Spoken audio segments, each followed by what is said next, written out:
Selamat siang anak-anak, ketemu lagi dengan Bapak Agus di Pamungkas. Pada video pembelajaran ini, saya akan menjelaskan tentang konsep faktor-faktor yang mempengaruhi laju reaksi. Anak-anak, tadi saya menuang teh dan creamer serta gula. Adakah yang bisa menjelaskan mana yang lebih larut dalam teh ini? Untuk memahami permasalahan ini, mari kita ikuti pembahasan tentang faktor-faktor yang mempengaruhi laju reaksi. Nah, faktor-faktor yang mempengaruhi laju reaksi ini didasarkan pada teori tumbukan. Teori tumbukan ini menyatakan bahwa laju reaksi itu dipengaruhi oleh tumbukan efektif. Apabila tumbukan efektifnya semakin banyak, maka laju reaksinya akan semakin cepat. Nah, faktor-faktor yang mempengaruhi laju reaksi itu ada 4. Yang pertama adalah luas permukaan, yang kedua adalah konsentrasi awal bereaksi, yang ketiga suhu atau temperatur, dan yang keempat adalah katalis. Baik Cl dan Mg, Mg-nya ini yang satunya berupa lembaran yang cukup besar, ya. Yang satunya dibuat lebih kecil. Nah, luas permukaan itu adalah luas kontak antara zat A dengan zat B. Apabila dibuat seperti ini, kecil-kecil seperti ini, maka luas permukaannya justru akan semakin besar. Kenapa? Karena memungkinkan kontak antara zat A dengan zat B, di sini HCl dengan Mg-nya semakin besar, sehingga luas permukaan antara serpihan dengan bongkahan yang besar itu lebih besar yang serpihan. Nah, dengan demikian apabila luas permukaan semakin besar, maka laju reaksi semakin besar. Kenapa kok semakin besar? Karena kemungkinan terjadi tumbukan efektif antara A dan B atau antara HCl dengan Mg akan semakin besar.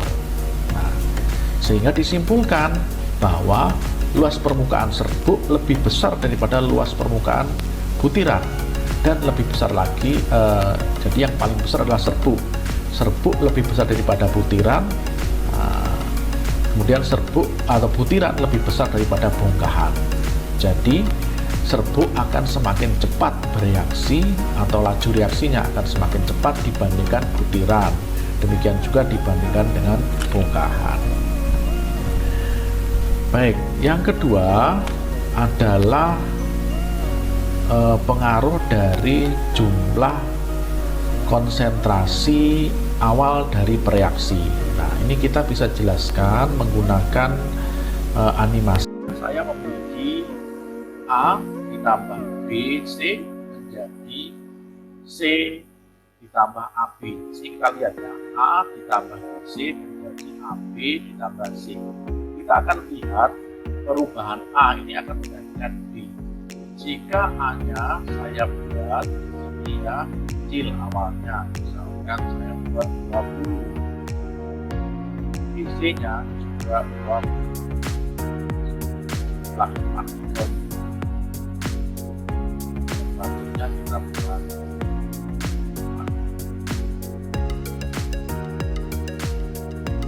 kita lihat di sini ya, coba aplikasikan.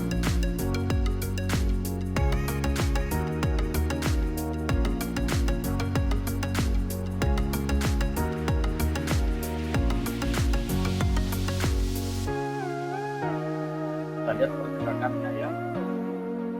Nah, kita stop pada jumlah AB-nya yang reaksi AB-nya yang ini akan kelihatan dengan yang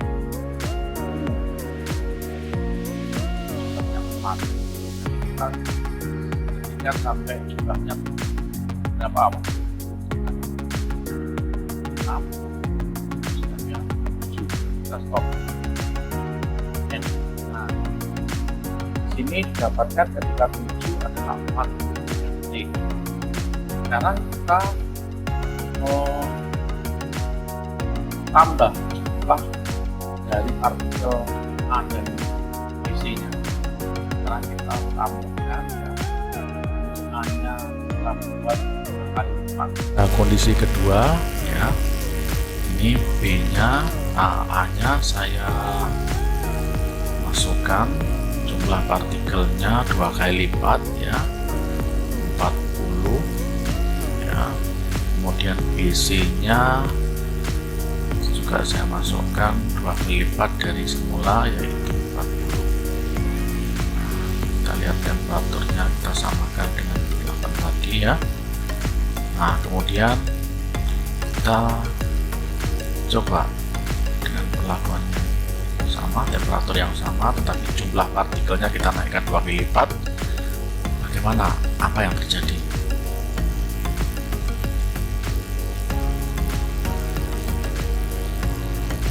Nah, di sini kita lihat ya. Nah, dalam waktu 12 detik ya, sudah ada 6 ya. Tadi kan 7 ya, kita N ya. Nah, maka pada waktu sekitar 24 detik ya, 24 detik sudah menghasilkan tadi 7 ya, sekitar 7 AB. Jadi kecepatan reaksinya yang awal tadi, yang 20 tadi, sekitar 40 sekian ya. Jadi dengan demikian dapat disimpulkan bahwa semakin besar konsentrasi, maka kecepatan reaksi akan semakin besar. Nah, faktor yang mempengaruhi laju reaksi ketiga adalah suhu, di mana apabila suhu semakin tinggi, maka laju reaksinya akan semakin cepat. Hal ini bisa dibuktikan dari eksperimen atau animasi yang saya buat. Di sini saya akan mereaksikan antara zat A dengan zat BC, nanti akan didapatkan zat AB. Nah, kita buat di sini jumlah A-nya 20, jumlah BC-nya juga 20 dalam kondisi yang dingin. Kita lihat bagaimana hasilnya dari reaksinya ya. Kita start ya.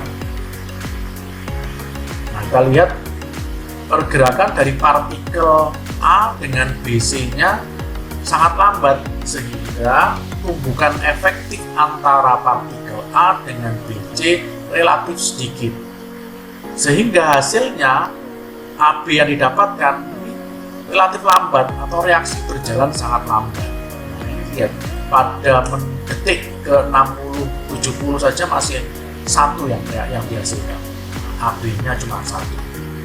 Sekarang coba kita bandingkan dengan apabila suhunya kita naikkan atau temperaturnya kita naikkan. Kita stop ya, ini pada detik 113 saja masih satu. Kita stop ya. Kita end eksperimen, kita reset all. Nah, sekarang suhunya kita naikkan ekstrim, ada suhu yang temperatur yang sangat tinggi.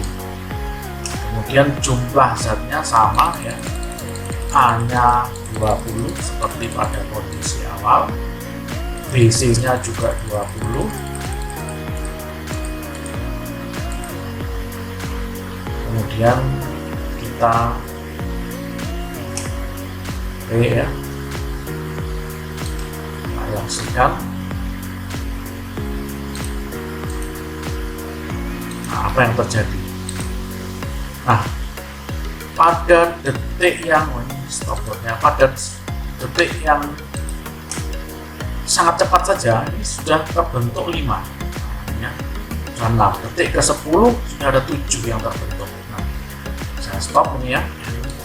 Dengan demikian dapat dilihat bahwa pergerakannya tadi semakin cepat, pergerakan dari partikel-partikel A maupun BC, sehingga menyebabkan semakin banyak tumbukan efektif yang terjadi, sehingga laju reaksinya akan semakin cepat.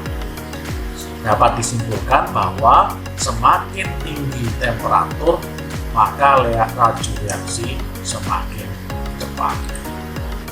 Faktor yang mempengaruhi laju reaksi yang terakhir adalah katalis. Katalis ini berfungsi untuk untuk menurunkan energi aktivasi.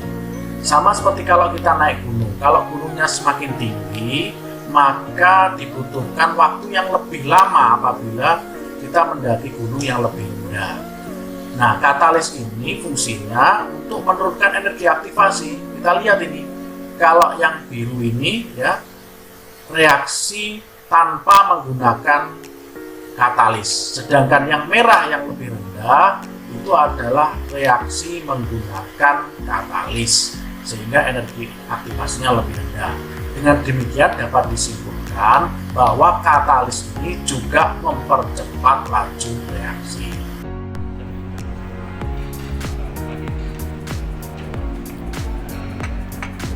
Nah, anak-anak sudah paham kan tentang konsep faktor-faktor yang mempengaruhi laju reaksi? Dari percobaan tadi, kelihatan kan bahwa krimer lebih cepat larut daripada gula karena ukuran partikel dari krimer lebih kecil daripada gula. Semoga video pembelajaran ini bisa bermanfaat. Terima kasih.